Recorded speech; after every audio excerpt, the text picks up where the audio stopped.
All right. Good evening, everyone. While we're waiting a little bit for everybody to log on, please write in the chat box and share where you're located this evening.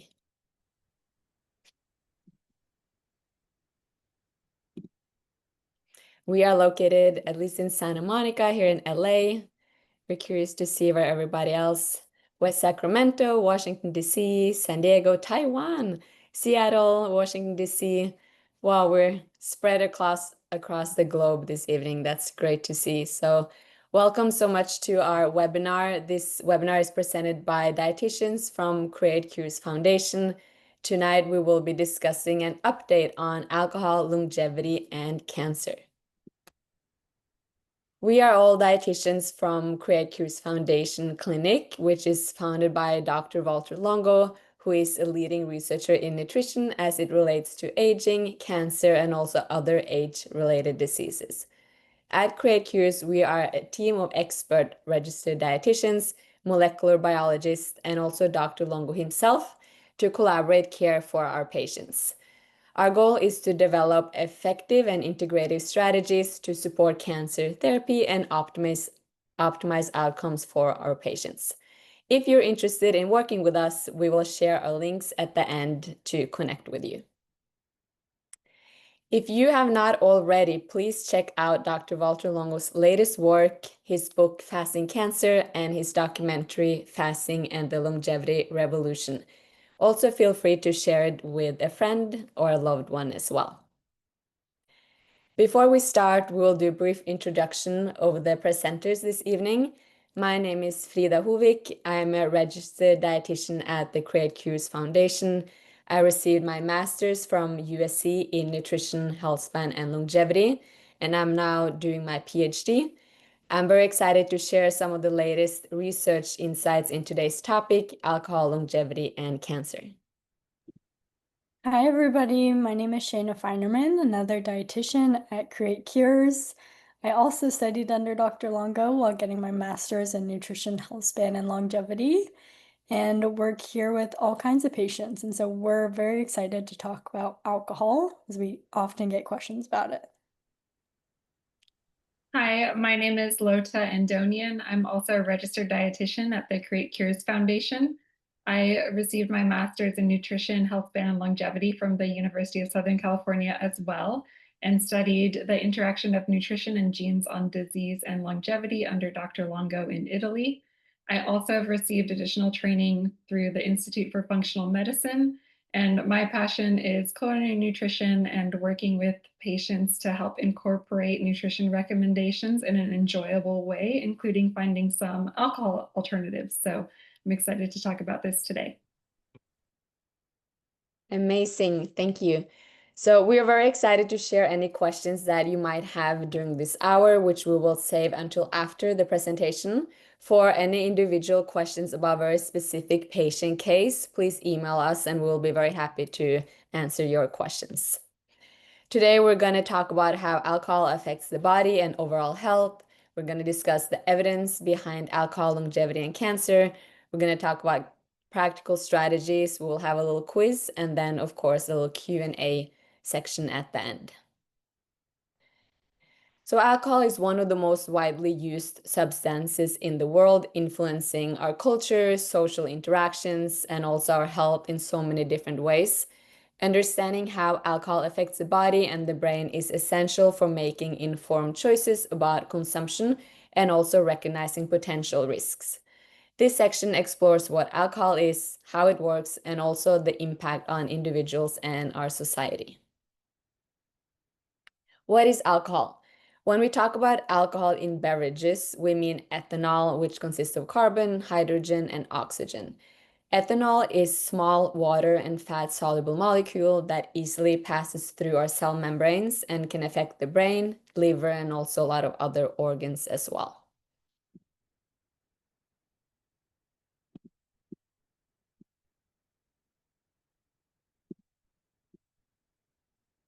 How is alcohol metabolized in our body? So about 20% of alcohol is absorbed through the stomach. The rest is absorbed through the small intestine into the bloodstream. It quickly reaches the brain and also other organs as well.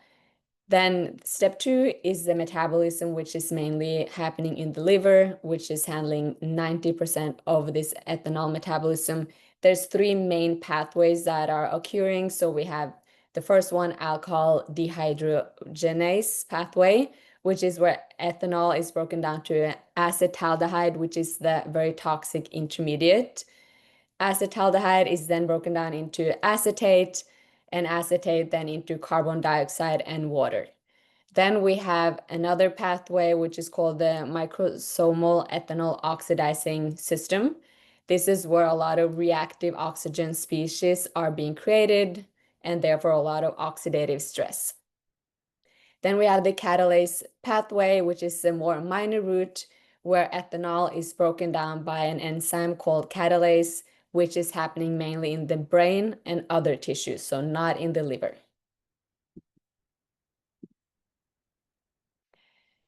How can alcohol contribute to cancer?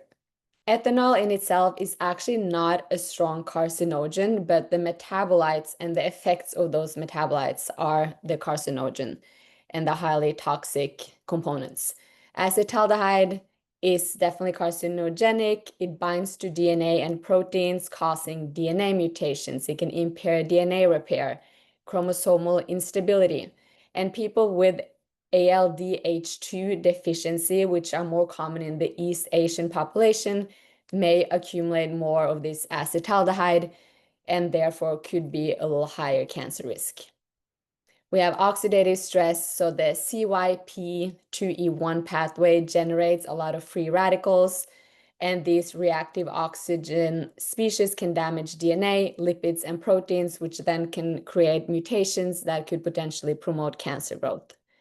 Nutrition deficiency. Chronic alcohol use depletes nutrients like folate, vitamins A, C, D, and E.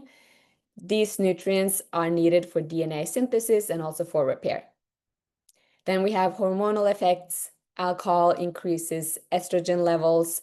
This could also raise the risk of breast cancer. Alcohol can also make tissues, especially in the mouth and throat, more permeable to carcinogens in tobacco smoke as well. So drinking and smoking, not the best idea. There are strong evidence links between alcohol and cancer, specifically mouth, the throat, the voice box, esophagus, liver, breast, colon, and rectum. Even light to moderate drinking, which is about 1 drink a day, can slightly increase some cancer risk. I would like you all to write in the chat box, what is the first thing you think of when you hear the word moderation in the alcohol setting?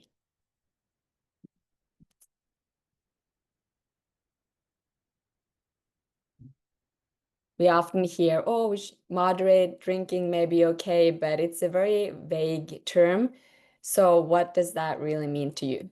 Maybe 1 drink for some, maybe 2. What is moderation? 1 to 7 units per week, 2 drinks a week. As we can see, there's a lot of different answers. So moderate, again, what does that really mean? So let's dive into the guidelines and see what the science tells us. So if we talk about occasional drinking, that means drinks rarely, maybe less than once a week, or only occasionally at social events.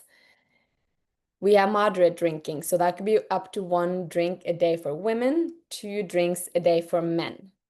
So regular but controlled.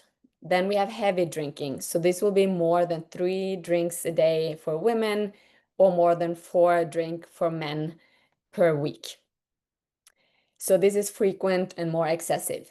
Binge drinking, that means maybe not drinking every day, but when you're first drinking, it could be more than 4 drinks for women and more than 5 drinks for men within a 2-hour time frame. So more like an episodic heavy use of alcohol.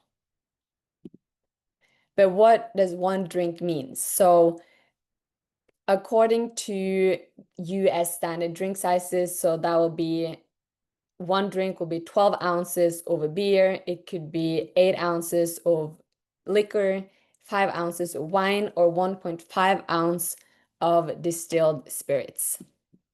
So we're talking about the alcohol by volume. So you can see the liquid amount may be different, but what is the alcohol by volume in each of these drinks? There's a lot of common myths out there about alcohol. We hear alcohol is a stimulant. Well, alcohol is actually a central nervous system depressant. And this is happening through this dual action on neurotransmitters in the brain, so on GABA and glutamate, which is ultimately slowing the brain and a lot of these body functions. So people may think that initially they get this overstimulating effect, but this is a very temporary and a more psychological effect because it actually reduces our inhibitions. Drinking beer or wine is safer than spirits. That's also something we may comment here. The type of alcohol does not matter. Ethanol is ethanol, so it's more about the frequency and how often you are and the amount you are drinking. Coffee or a cold shower sober you up. So again, only time is really metabolizing alcohol. So drinking coffee or not, taking a cold shower, maybe an initial little relief, but it does not sober somebody up quicker than not doing this. Light or moderate drinking is risk-free. The reality is that no amount of alcohol is completely safe. Even moderate drinking slightly increase the risk of certain cancers.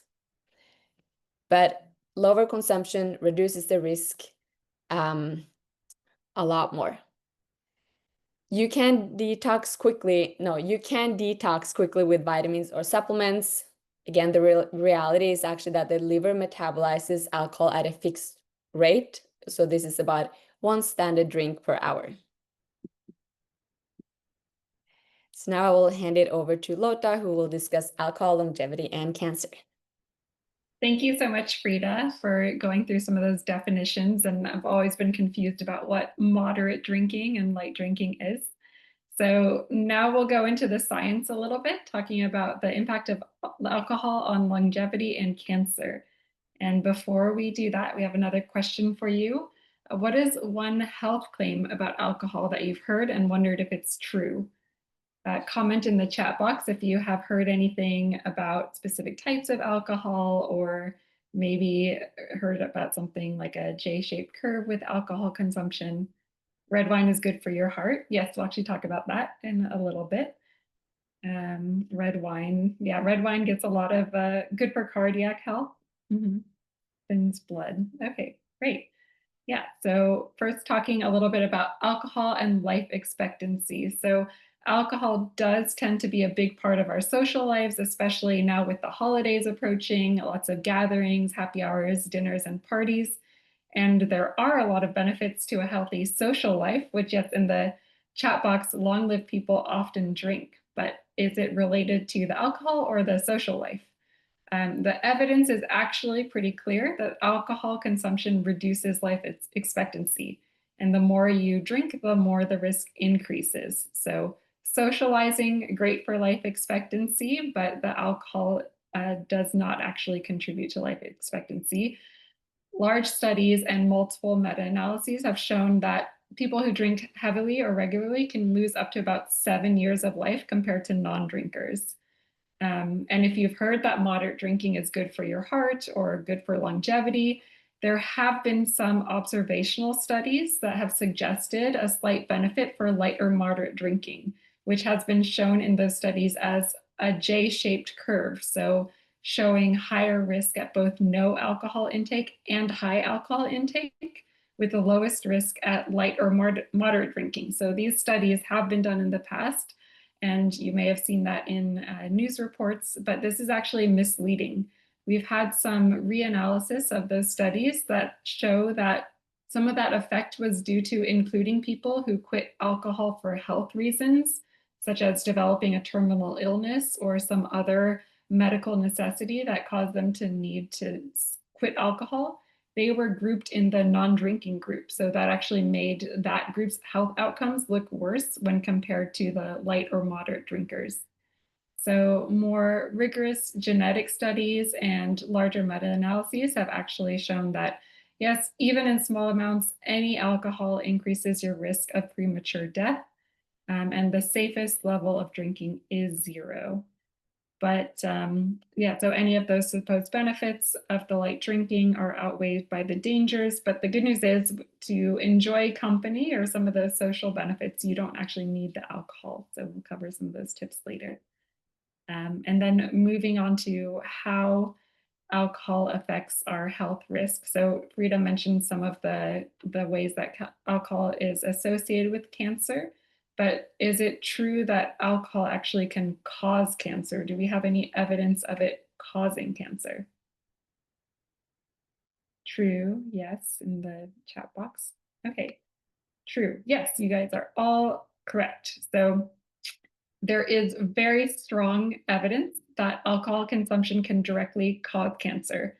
The International Agency for Research on Cancer, or the IARC, has classified alcohol as a group 1 carcinogen since 1987, or nearly 40 years ago. And a group 1 classification means that there is sufficient evidence that the substance, in this case alcohol, can cause cancer in humans.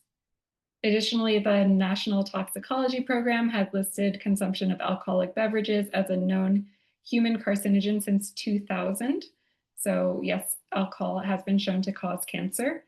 And it's very important to know, like Frida said, that the type of alcohol doesn't matter, whether it's red wine, white wine, beer, or spirits. All of the alcoholic drinks carry risk because they all contain the ethanol that increases the acetaldehyde.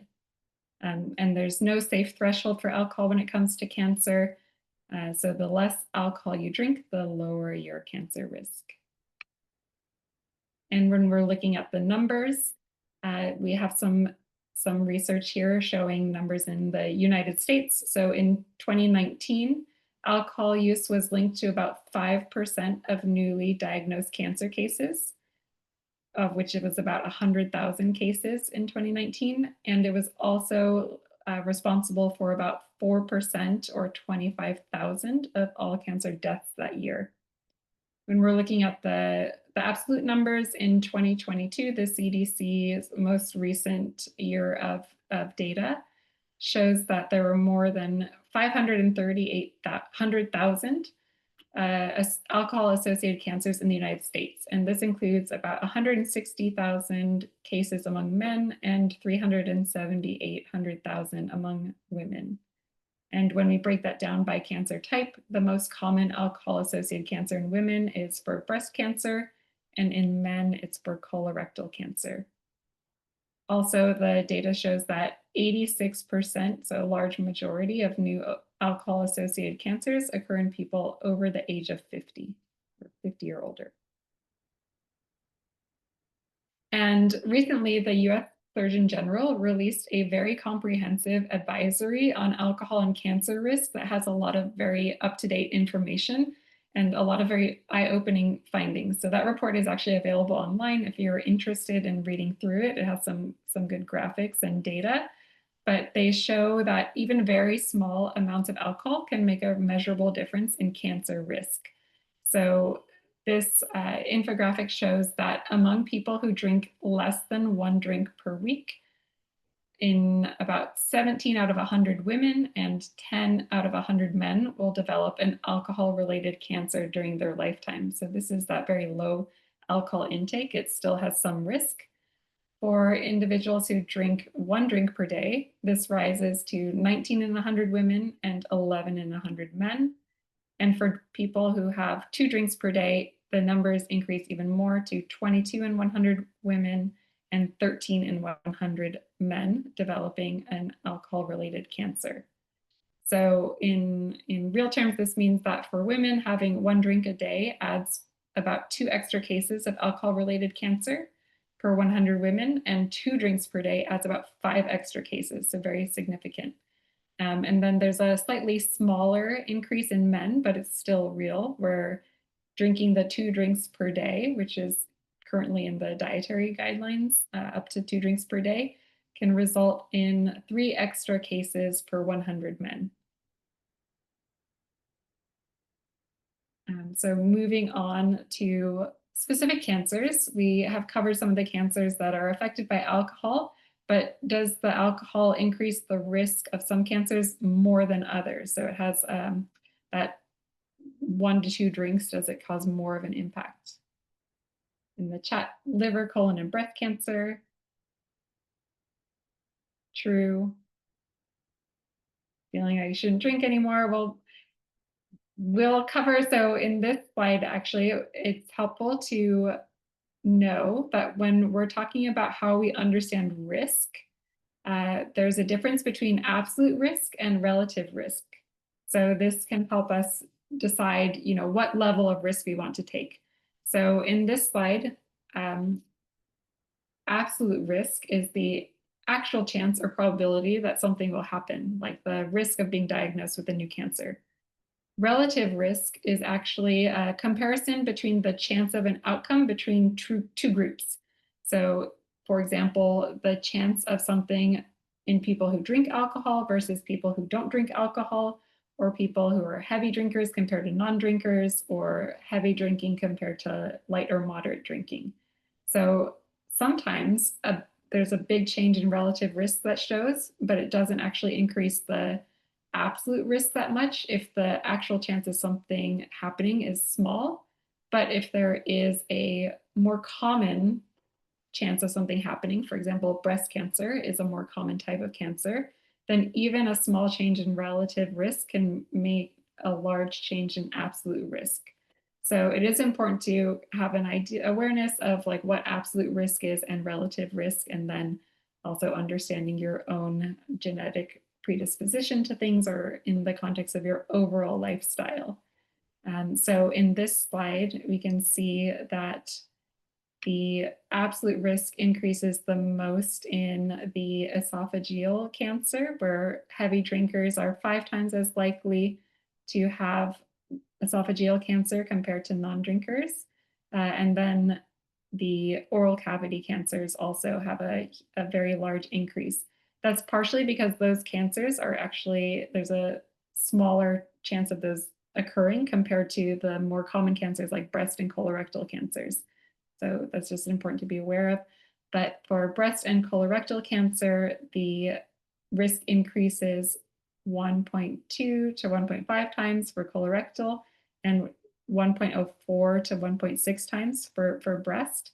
That may seem like a smaller change, but because of how common those cancers are, that change in relative risk actually does result in a large change in absolute risk. And this slide just goes over the specific cancers where there is a strong body of evidence showing increased risk. So mouth, throat, voice box, esophageal, colorectal cancer, liver, and breast cancer. And then there is limited evidence, but possible increased risk for alcohol increasing prostate, pancreatic, stomach cancer, and melanoma. We don't see any association, or we see very inconsistent evidence for bladder, ovarian, and uterine cancers at this moment. So now I want to go into a couple of the cancer types where we have the most evidence. So first is breast cancer, where alcohol is actually estimated to be responsible for 10% of breast cancer deaths globally. And this is a recent analysis from 2023. With breast cancer, that is one of the riskiest cancers that alcohol can affect. So meta-analyses show that even drinking less than 1 standard drink per day is linked to a 4 to 5% higher risk of breast cancer compared to people who don't drink at all, and the risk just increases with each additional drink. Looking at the degree of risk between menopausal status and for whether it's a hormone receptor positive or negative cancer, it does change the risk. So the National Comprehensive Cancer Network reports that for every 10 grams of alcohol consumed daily, which is slightly less than 1 standard drink, the risk of breast cancer increases by 5% in premenopausal women and 9% in postmenopausal women. So the risk is slightly higher in that postmenopausal stage. And then the link is especially strong for hormone receptor positive breast cancers, especially the estrogen receptor positive types. And this is because alcohol can raise estrogen levels and aromatase activity, which can promote tumor growth, especially in those hormone receptor positive types of cancer. And then also the DNA damage, epigenetic changes, and activation of pathways involved in tumor development and metastasis, like Frida mentioned, also all increase the risk. So in short, even small amounts of alcohol can increase our risk of breast cancer. And then colorectal cancer also has a clear relationship to alcohol intake. A research shows that having 1 to 4 drinks per day is associated with a 21% increased risk of colorectal cancer, and heavy drinking or very heavy drinking of over 4 drinks per day is associated with a 52% increased risk compared to non-drinkers or occasional drinkers. And every 10 gram per day increment or less than 1 drink per day increases the relative risk by 7%. We also have a recent large study that looked at nearly 3 million adult hospital admissions in the United States and showed that people who had over 5 years of chronic alcohol use had a significantly higher incidence of colon cancer than non-drinkers. It was 37% compared to 15% in non-drinkers. So overall, the data consistently show that long-term or heavy alcohol use can substantially increase the risk of colorectal cancer. And the last group of cancers that we're going into the specific about today is the upper digestive tract cancers. So the oral cavity, pharynx, larynx, and esophagus. The risk for these cancers increases very sharply, even at low levels of drinking.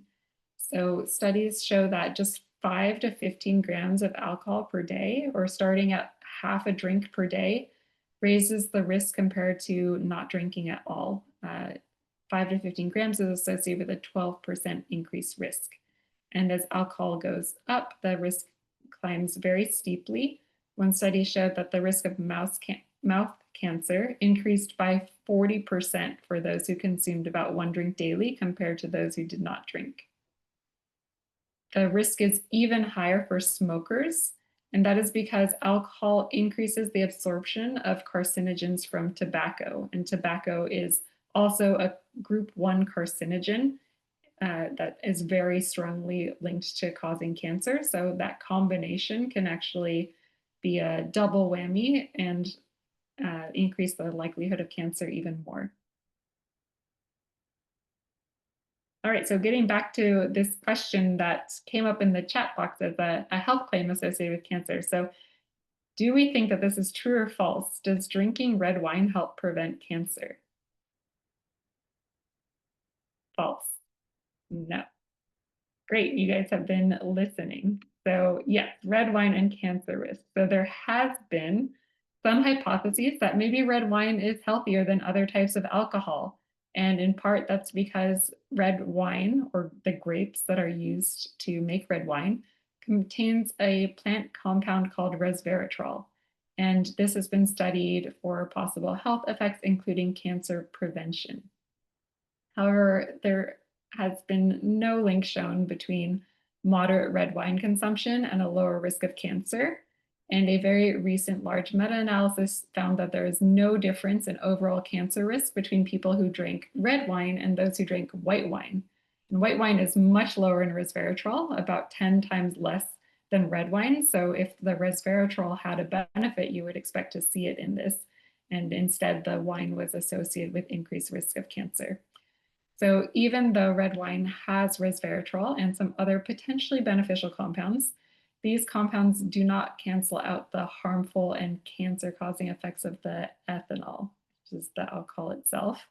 And both the American Cancer Society, or ACS, and the National Institute on Alcohol Abuse and Alcoholism agree that no type of alcoholic beverage is safer when it comes to cancer risk. So in short, red wine is not safer than other forms of alcohol, and resveratrol is actually found in other things like the red grapes themselves or in peanuts. And so there are some other much healthier ways of getting that compound. So now that we've unpacked the science of alcohol and cancer risk, Shayna is going to help us translate this information into real world habits. Amazing. Thank you, Lotta. There's a lot of very compelling research for lowering your alcohol intake, for reducing your cancer risk. So I'm sure a lot of you are thinking, what can I do now to reduce my risk when I'm going out with my friends tomorrow and there might be alcohol? So let's talk about some ways we can target this. So before we begin, I want everybody to comment in the chat box, what is one way that you're thinking already or that you do to reduce your alcohol intake? Maybe it's something you swap out or talking to your friends, choosing mocktails. Yes. Sparkling water. Okay, great. We're going to give a lot of mocktail ideas, so super excited about this. So one of the biggest things I hear from my patients about wanting to reduce their alcohol intake is that it seems like a ritual, like Frida and Lotta both mentioned. It's a part of our society. It's a part of people think it helps wind them down, but like we just learned, it's really not helping us wind down, and it's actually doing the opposite. So why don't we just find a way that we can really wind down? So swap the ritual, not the pleasure. You can make a mocktail and you could have ingredients that actually support your sleep and your relaxation. Something I love is magnesium powder. It helps with your sleep quality actually via GABA regulation, melatonin regulation, muscle relaxation, and altering your stress cortisol reduction pathways. You can drink sparkling water with pomegranate or berries for antioxidants. You can also have herbal teas that support sleep too and relaxation. So things like chamomile, lavender, lemon balm, mint, these help digestion, they help relaxation, and can really create an evening that you're really winding down. Going with this, you can redesign your evening routine. So we'll talk about this soon, but alcohol can impair our glucose absorption and regulation.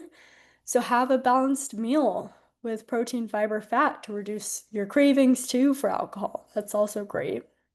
You can read, put some music on, watch a movie, and have so many other activities that don't need to involve alcohol, but also help wind you down. And talking about social events, yeah, most of society, when we go to social events, there is some sort of alcohol. And the biggest thing I recommend is just communicate to your friends and family about your goals regarding reducing alcohol.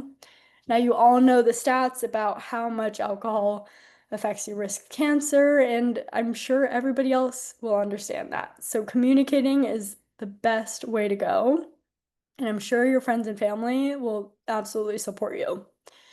You can also schedule social gatherings that do not involve alcohol, obviously, like getting a coffee, going on a walk with your friends, and at dinner, like people already said, order a non-alcoholic drink. I'm sure, again, if you communicate, nobody is gonna even care. One more thing is set realistic goals, right? So if you're already consuming alcohol 7 days a week, it might not be super realistic for you to go cold turkey tonight. You're super motivated, I'm sure, after hearing all the research, but find goals that you can achieve and will make you feel really good. So cut it down even a little bit, make some goals to yourself, and find your intention. So find your why. Why do you want to reduce alcohol? Is it for your health? Is it to reduce your cancer risk, to support your sleep? Find your why and stick to that, and that can help drive your goals. And so alcohol actually affects our blood sugar. So what does it do? Alcohol actually can lower your blood glucose by altering how your liver releases glucose from the blood. So this can cause your blood sugar to drop, sometimes getting kind of dangerous, especially with people with diabetes using insulin or any insulin type of injection. It can also cause delayed hypoglycemia several hours after you have it. So we see this especially when people consume carb-containing meals.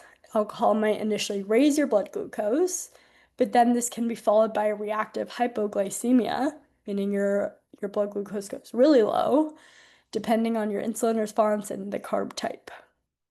And heavy alcohol consumption is actually associated with increased fasting glucose, worsened beta cell function. So this is how your insulin works, your insulin sensitivity, and a higher risk of type 2 diabetes with impaired fasting glucose.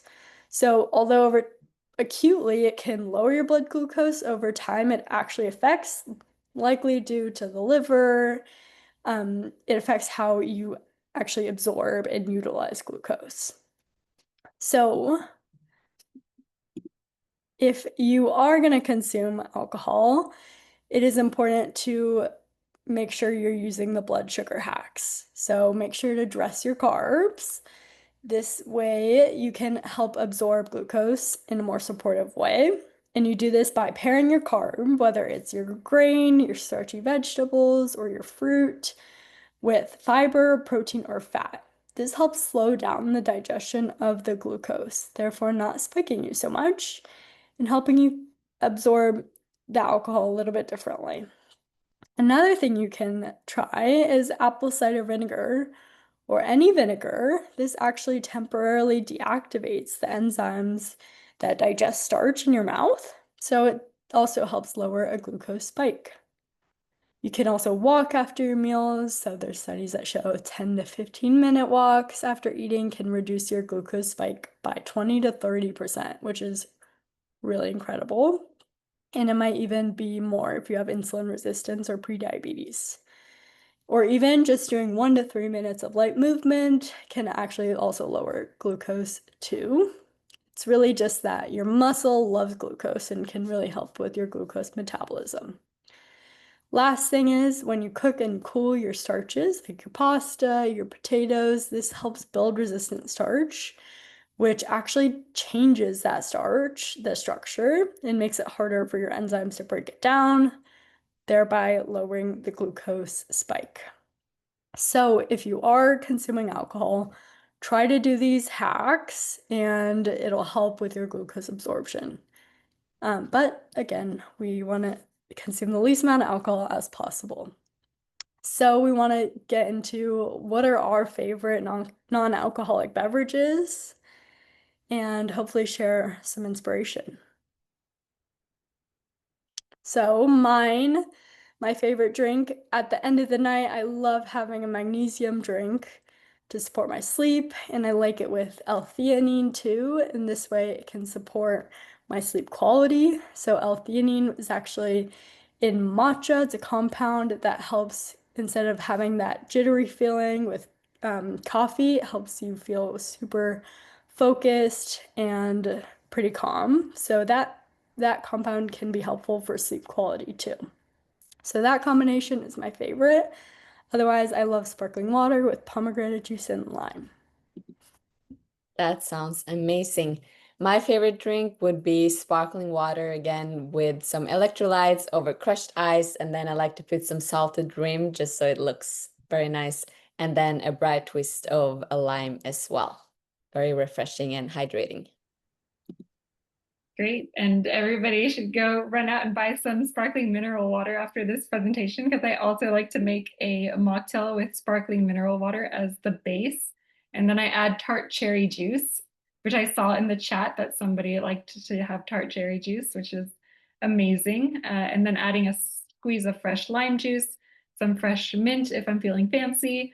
And then if it's after a workout, I add a pinch of salt too, because the tart cherry juice is actually really great for muscle recovery after a workout and has certain electrolytes like potassium and magnesium and calcium. And so adding the salt for the bit of sodium makes it a great electrolyte replenishing drink after a workout. It's super refreshing. And yeah, these are some great mocktails that are very easy to make too. Wonderful. So today I know we discussed a lot of different things. We reviewed how alcohol is metabolized in our body. We summarized a lot of recent research linking alcohol to increased risk of certain cancers. We also compared risk levels by drinking patterns, and we dispelled some myths as well. And then we highlighted that no level of alcohol is risk-free for cancer prevention. We at Create Cures definitely empower what's called the longevity diet for sustainable health and for reduced cancer risk. The longevity diet is a plant-forward nutrition diet that also emphasizes a lot of these anti-cancer foods as well. So if you're interested to hear more, please reach out to our clinic and we will definitely dive in more to what the longevity diet is and make it also very personalized for you. We also reinforce that nutrition and lifestyle choices are central to long-term wellness and also for cancer prevention. Now there's a little quiz time. So our first question is, what is the main carcinogenic compound produced when alcohol is metabolized in our body? We talked about different intermediates. So we hear ethanol.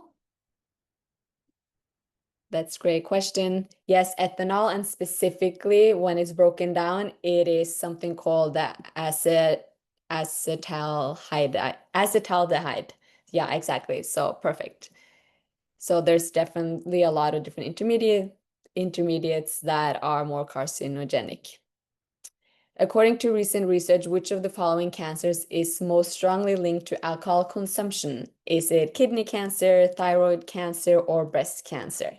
And again, we see several cancers, but the one that we see highest or strongest link associated with. Let's see, yes, breast cancer, that is correct. And then finally, true or false, there is a safe level of alcohol consumption for cancer prevention. False. Exactly. So no level of alcohol is risk-free for cancer prevention. Even light or moderate drinking, which we talked about, can slightly increase the risk of several cancers, including breast and colorectal cancers, among others. A little bit more about Create Cures Clinic. We are a nonprofit organization located in Santa Monica, but we also offer telehealth as well. We offer programs that have ongoing support and monitoring. So we don't just see you one time, we will see you over a whole year. So we can really follow up and monitor the progress. We do have very integrative and personalized strategies that are developed to support each patient's needs and treatments plan. We collaborate between the dietitians and also our molecular biologists. And then there's also opportunity to include Dr. Longo himself and our molecular biologist directly on your case. We do have upcoming webinars, so feel free to take a screenshot or a picture of this slide. So a lot of different topics that are spread out throughout the year. So definitely make sure you attend, or they will also be on our YouTube channel right here. We already have a lot of other webinars from the past, so feel free to check it out. Also, you want to see any of us dietitians, please email our clinic and check out our website as well.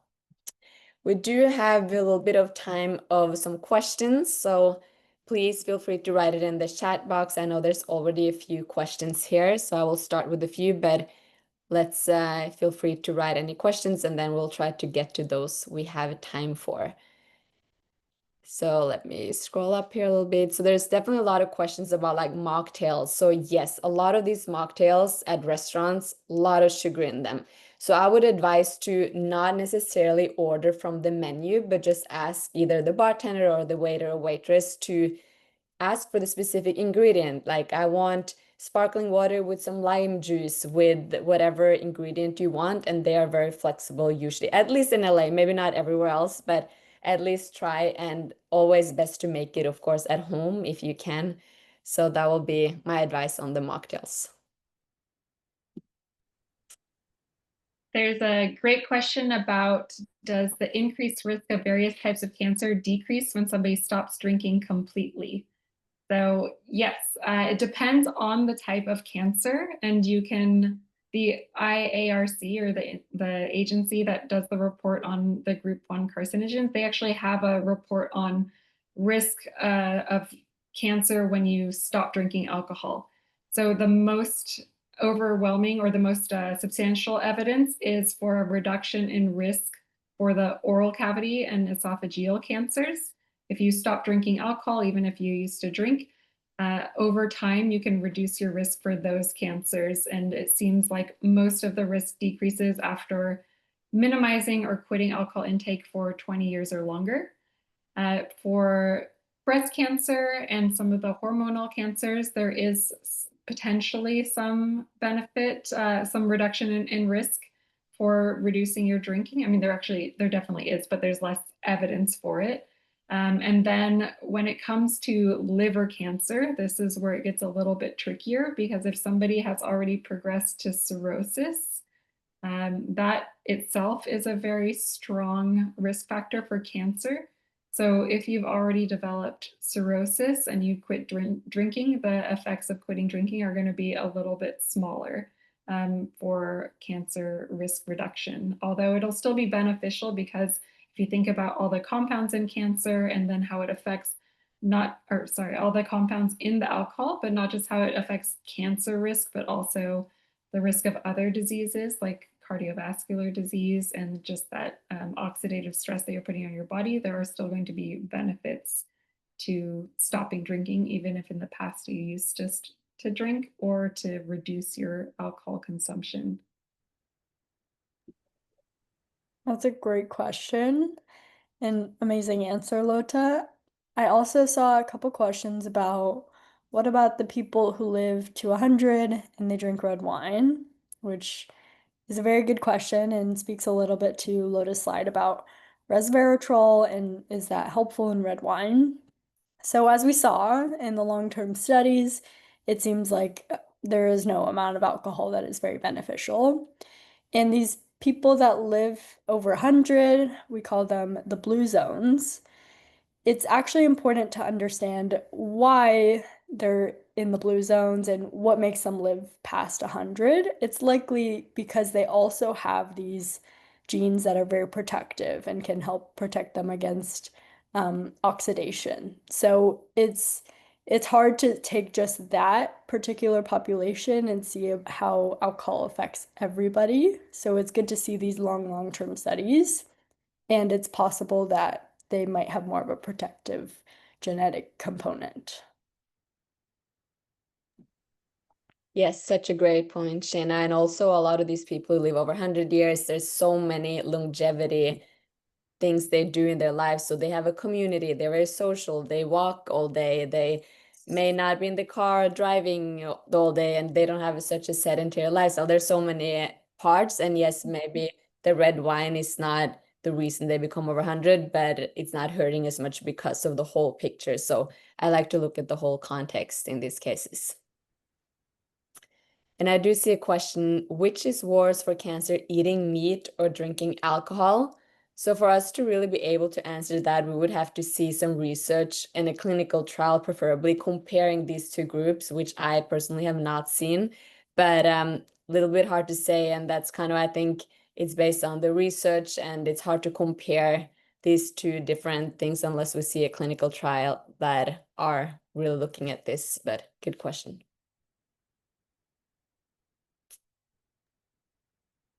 Yeah, and I think there was also a question about whether we can see, like, in some of these larger observational studies, whether those are saying that the alcohol is the cause of those cancers or just associated. And in observational studies, we can't prove cause and effect. So it is showing the alcohol associated cancers.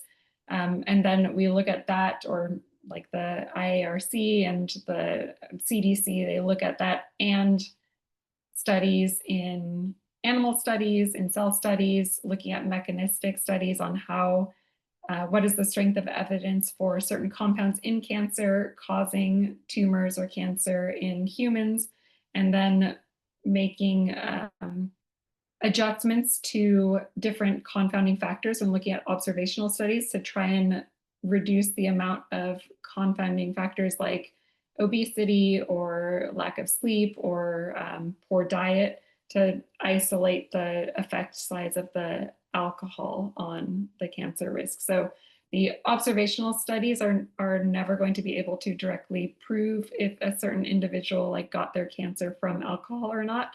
But looking at all of these different studies, all of the data, we can estimate that there is this association between the cancer and alcohol. And then the mechanistic studies or the animal studies, actually, because we are not going to subject humans to large doses of alcohol intentionally, because that would be very unethical. But we do have some animal studies where if they're given, certain equivalent doses of alcohol, it does lead to tumor formation or exacerbating cancer, tumor growth. So putting all this data together is where some of this evidence comes from. Great explanation, Lotta. Thank you.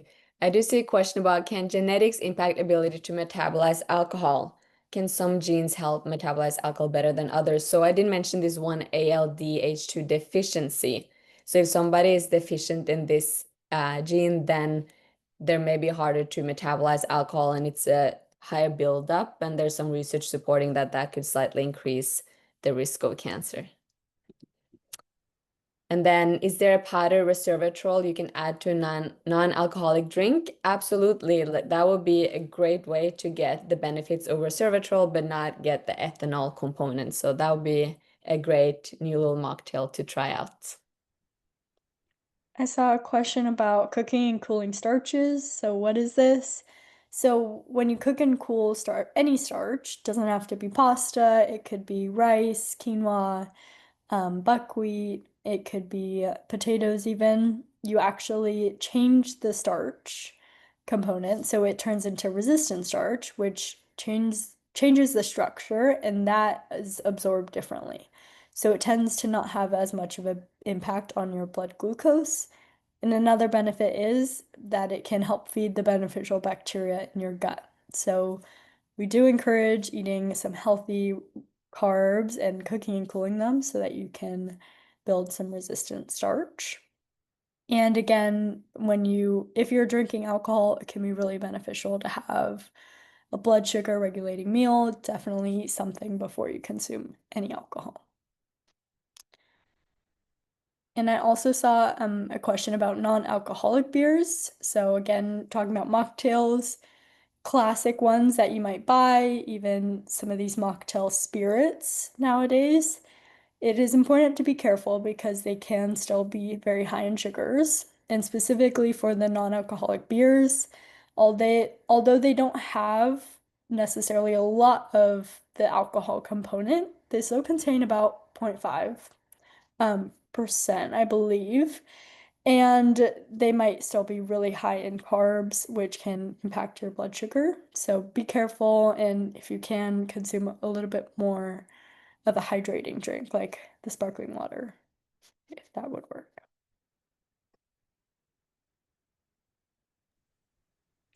Great. I do see a lot of questions about if this webinar will be up online. So it will be posted on YouTube. And yes, you can definitely share that with any family members or anybody you know, definitely. There's a question about kombucha. So again, going back to like, what are the ingredients in this drink? So I would encourage you, if you purchase it, always look in the ingredient label and see, is there a lot of sugar? What is the sugar content? And try to find a better option with all of these commercially available drinks out there.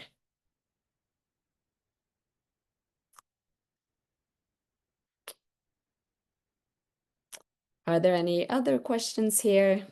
Let's see.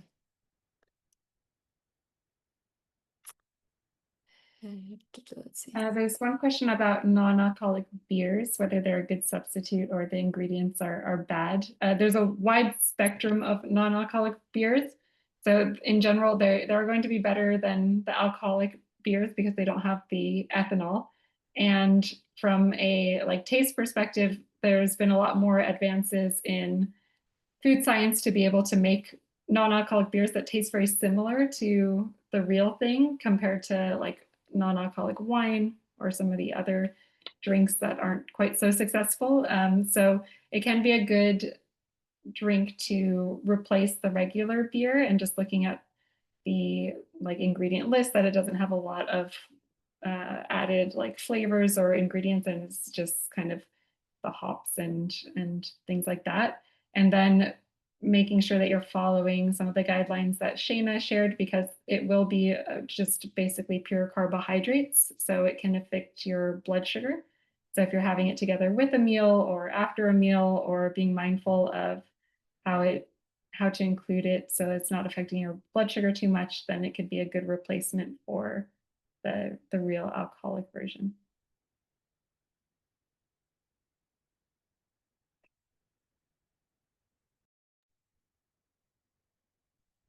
All right, I think we have answered most of the questions. There's a lot of similar ones here.